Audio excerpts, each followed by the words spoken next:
ఈరోజు ఒంగోలు పట్టణంలో ఉన్న శ్రీ బాపూజీ మార్కెట్ కాంప్లెక్స్కి ఎదురుగా ఇస్మాయిల్ బిర్యానీ రెస్టారెంట్కి అయితే వెళ్ళాను. లోపలికి వెళ్ళగానే సిట్టింగు, లైటింగు ఫ్రెండ్స్తో అండ్ ఫ్యామిలీస్తో కలిసి తినడానికి సూపర్ ఉన్నాయి. టేబుల్స్ కూడా వీళ్ళ దగ్గరకు వెళ్ళగానే నా టేబుల్ దగ్గర కూర్చున్న తర్వాత వెయిటర్ వచ్చేసి నాకు ముందు ఒక మెనూ కార్డ్ అయితే పెట్టాడు. దాని కింద నుంచి పై దాకా చూసి అటు ఇటు తిరగేసి నిమ్మకాయ ఆనియన్స్ అయితే ఆర్డర్ చేశాను మావా. దాంతోపాటు నేను కాజు కర్రీ కూడా ఆర్డర్ చేశాను. దాంట్లోకి కాంబినేషన్ రుమాలి రోటీ కాకుండా బటర్ నాన్ రోటీ సూపర్ టేస్ట్ ఉంటుందని తెలుసుకొని అదైతే ఆర్డర్ చేశాను. ప్లేట్లోకి కాజు కర్రీ అలాగే బటర్ నాన్ రోటీ వేసుకొని కాజు కర్రీ మీద లైట్గా వాళ్ళు ఇచ్చిన నిమ్మకాయ పిండుకొని బటర్ నాన్ రోటీతో టేస్ట్ అయితే చేశాను.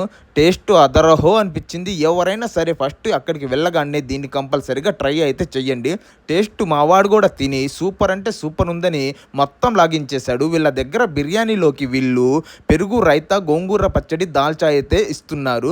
నేనైతే దమ్ బిర్యానీ ఒకటి ఆర్డర్ చేశాను. వీళ్ళ దగ్గర mutton biryani, dum biryani, chicken fry piece biryani అలాగే ఫ్యామిలీ ప్యాక్ బిర్యానీస్ కూడా అవైలబుల్ అయితే ఉన్నాయి మావా. మీరు వెళ్ళగానే మీకు నచ్చిన బిర్యానీని ఆర్డర్ చేసుకుంటే వితిన్ 5 మినిట్స్లో మీ టేబుల్ ముందు అయితే పెడుతున్నారు. నేనైతే దమ్ బిర్యానీలకి 2 పెద్ద చికెన్ పీసులు అయితే వచ్చాయి. ఇవి బాగా సాఫ్ట్గా ఉడికి టేస్ట్ అయితే సూపర్ ఉంది. దాని తర్వాత రైస్ విషయానికి వస్తే రైస్ అస్సలు ఉడకలేదు, చాలా కచ్చాగా ఉంది. తింటే మాత్రం స్టమక్ పై 100% వస్తుంది. దాని తర్వాత నేనే మీకు ఇంజెక్షన్స్ వేయాల్సి వస్తుంది, గుర్తుపెట్టుకోండి.